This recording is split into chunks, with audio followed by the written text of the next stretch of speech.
Proof. 15 minute के लिए police हटा लो, सब देख लेंगे। ये सेकुलर सॉन्ग था, ये थोड़ी हेट स्पीच थोड़ी थी। 20 करोड़ 50-100 करोड़ पे भारी पड़ेगा, सेकुलरिज्म का सॉन्ग है, इसको कैसे हेट स्पीच कर सकते हैं? असदुद्दीन ओवैसी ने बोला था जब मोदी पहाड़ पर चले जाएंगे और योगी मठ में चले जाएंगे तुम्हें बचाने कौन आएगा। ये सब तो सेकुलरिज्म के सॉन्ग होते हैं, इनको हेट स्पीच थोड़ी कहते हैं। सरतन से जुदा, अरे ये तो सेकुलरिज्म का सॉन्ग है, इसको हेट स्पीच थोड़ी कहते हैं। आपका नफरत में भी एजेंडा है और मोहब्बत में भी एजेंडा है। एक एजेंडा है मोहब्बत, फैक्ट से एकदम। हम सिर्फ मोहब्बत फैलाने में मानते हो और आप सिर्फ नफरत फैलाने में मानते हो। आप मुझे बताओ 10 साल में आपने मोहब्बत फैलाई है नफरत? 10 साल में क्या फैलाया मोदी ने? सिर्फ नफरत नफरत नफरत, जवाब नफरत के सिवा कुछ नहीं फैलाया। एक मुगल बादशाह बताओ जिसकी एक बीवी रही हो, हरम में कोई औरत न रही हो, और आज भी ये 4 बीवी के साथ है, ये 4 बीवी के साथ है और एक स्त्री के प्रति समर्पित निष्ठावान प्रेम के प्रतीक की शेरो शायरी क्या है, कॉपीराइट है। समझिए agenda. If he is saying that the reaction from the Muslim community was spontaneous, तो ये छत पे पत्थर कहां से आ गए? वो स्पॉन्टेनियस आ गए, मतलब वो कोई आसमान से यूं किया स्पॉन्टेनियस और आ गया। साहब this is the proof. Otherwise मैं पूछना चाहता हूं, how come the bricks come on the roofs of the houses? That shows that this is an alibi that it is spontaneous. It is been well mastermind and planned. That's the things are coming in the investigation. Now coming to the provocative speech, sir, if party like them are giving, it's like the devil is giving a sermon. 15 minute के लिए police हटा लो, सब देख लेंगे। ये secular song था, ये थोड़ी हेट स्पीच थोड़ी थी। 20 करोड़ 50-100 करोड़ पे भारी पड़ेगा, ये तो सेकुलरिज्म का सॉन्ग है, इसको कैसे हेट स्पीच कर सकते हैं? असदुद्दीन ओवैसी ने बोला था जब मोदी पहाड़ पर चले जाएंगे और योगी मठ में चले जाएंगे तुम्हें बचाने कौन आएगा। ये सब तो सेकुलरिज्म के सॉन्ग होते हैं, इनको हेट स्पीच थोड़ी कहते हैं। सरतन से जुदा, अरे ये तो सेकुलरिज्म का सॉन्ग है, इसको हेट स्पीच थोड़ी कहते हैं। This is the dichotomy of the character, and the intellectual establishment of India has been totally captivated and perverted by these type of arguments, that their view has become so much lopsided that has created this type of situation. Otherwise, if a justifiable approach has been there, I think this type of discontent in the society and reactions in the society would not have been there.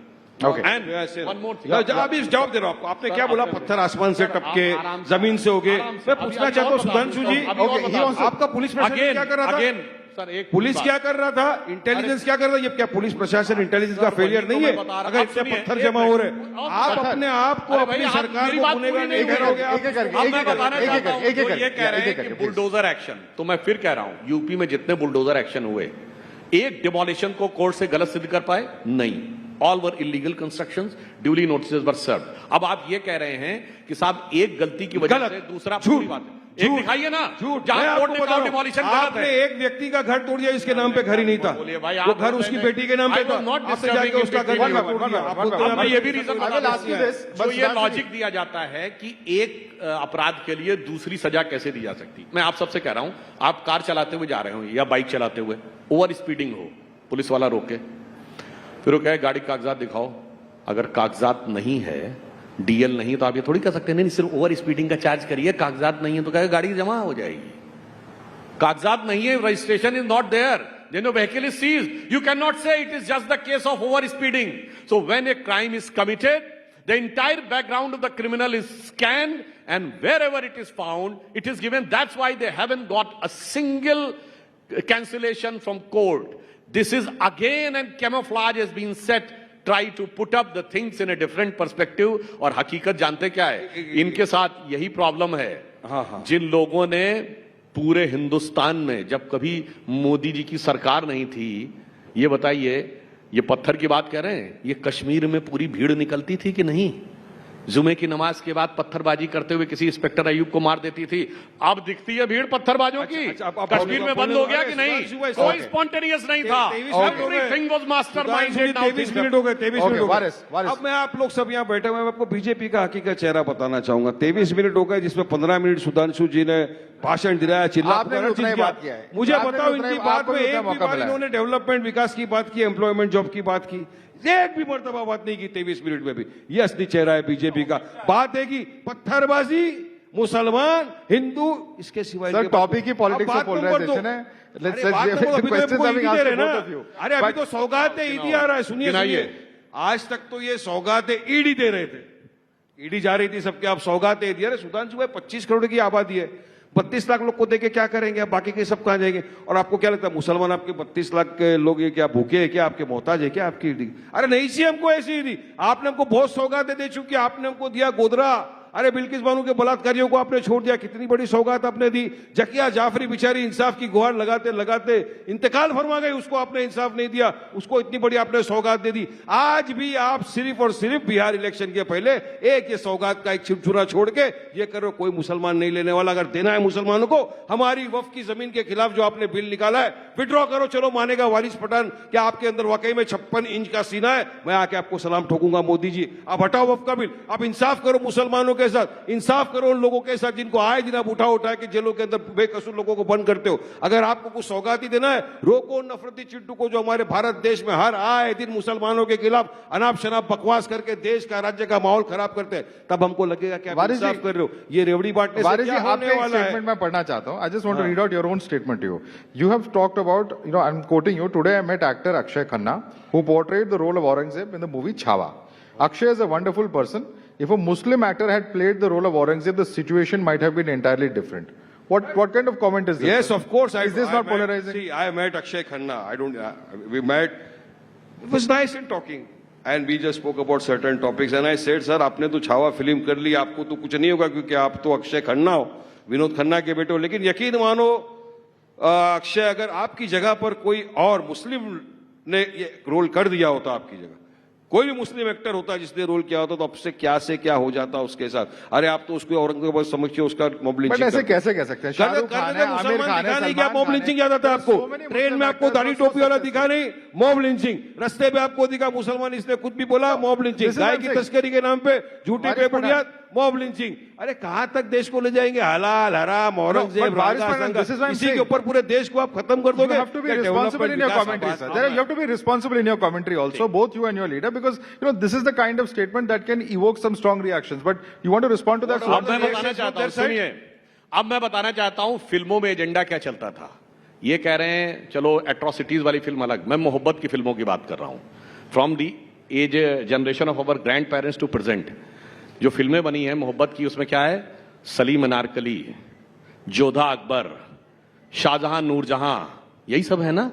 Laila Majnu. I challenge कि एक मुगल बादशाह बताइए इसकी एक बीबी रही हो। दर्जन दर्जन भर ऑफिशियल बीबियां, हरम में 2-2, 300 औरतें और एक स्त्री के प्रति समर्पित निष्ठावान प्रेम के प्रतीक सिर्फ मुगल नजर आए। ये है एजेंडा, ये है एजेंडा। वो अकबर, इसलिए मैं बताना चाहता हूं आपका नफरत में भी एजेंडा है और मोहब्बत में भी एजेंडा है। एक एजेंडा है मोहब्बत से एकदम। हम सिर्फ मोहब्बत फैलाने में मानते हो और आप सिर्फ नफरत फैलाने में मानते हो। आप मुझे बताओ 10 साल में आपने मोहब्बत फैलाई है नफरत? 10 साल में क्या फैलाया मोदी ने? सिर्फ नफरत नफरत नफरत, नफरत के सिवा कुछ नहीं फैलाया। एक मुगल बादशाह बताओ जिसकी एक बीबी रही हो, हरम में कोई औरत न रही हो, मगर सारा सलीम अनारकली, जोधा अकबर, शाहजहां नूरजहां, यही है एजेंडा दिमाग में बनाया गया है। और आज भी ये 4 बीवी के साथ है, ये 4 बीवी के साथ है और एक स्त्री के प्रति समर्पित निष्ठावान प्रेम की प्रतीक की शेरो शायरी इनकी एक एक्सक्लूसिव कॉपीराइट है।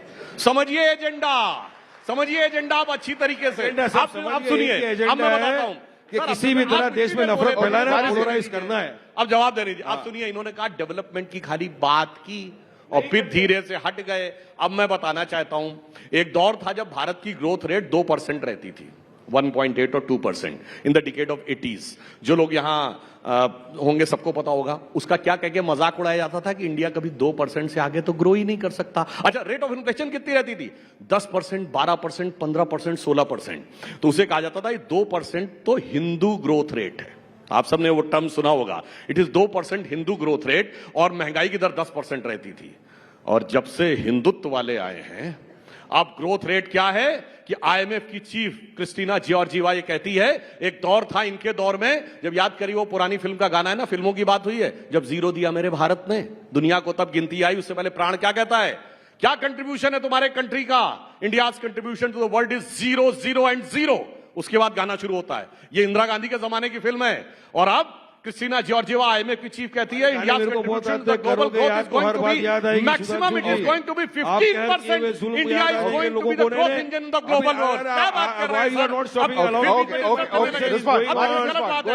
नहीं, आपने अच्छा बात सुनिए, सुनने दो। Respond, where is अच्छा, respond? आप बीच में अरे बोलने लगे। अब यही होता है जब सुधांशु फैक्ट जी, खराब आपको आया देश को आगे लेके जाना क्या? Okay, पीछे one लेके by one, one by one, आप one मैं by चाहता हूँ one. कि देश को आगे ले जाना, आप पीछे लेके जाना चाहते हो 300 साल पुराने। अरे आप यहाँ गाने गा रहे हो, गाने Okay, okay, 10 seconds. Where is 10 seconds, Sudhanshu concludes and then we can come कितनी in. और इन्फ्लेशन रेट क्या है? 10 seconds. अरे बताइए इन्फ्लेशन रेट क्या है, ग्रोथ रेट क्या है? $1 ट्रिलियन इकोनॉमी कुछ बनने नहीं चलिए, पता है। बताइए मेरे को 2 करोड़ युवाओं को रोजगार मिल गया, बताइए मेरे को 15 लाख आ गए अकाउंट में, आया कि नहीं Now he is आया? अरे कुछ नहीं आने वाला है, इनके पास आप पूरा का एक्सपोज कर दिया मैं development आपको। तो अब आ गया हमारा एक ही पोलराइजेशन मुद्दा, मुसलमानों को गाली दो। अरे भाई, सबसे development top से भाग target। के polarization बताओ में मुझे ये जा रहा डेवलपमेंट है। में क्या किया आपने? बुलेट ट्रेन आने वाली थी, किधर मैं है? बोल लूं। बुलेट ट्रेन कहाँ घूम रही है? मैं ढूंढ रहा हूँ दूरबीन लेके, कहाँ घूम रही है बुलेट ट्रेन? बताओ। 2 करोड़ युवाओं को रोजगार मिलने वाला था, मैं रास्ते में पकड़ पकड़ के पूछ रहा हूँ, बताओ तेरे को रोजगार मिला क्या? युवा बोलता नहीं मिला वारिस भाई। एक एक को पकड़ पकड़ के पूछना, 15 लगाया तेरे अकाउंट में, बोलता नहीं मिला वारिस भाई। ये जुमला जुमला जुमला है सुधांशु भाई, जुमले के सिवा आपके पास देने के लिए कुछ है तो बोलो, पब्लिक को दे दो ना।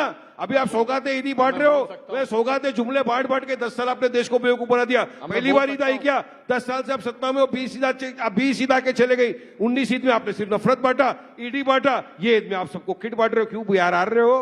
बिहार गया, खसक गया। Okay.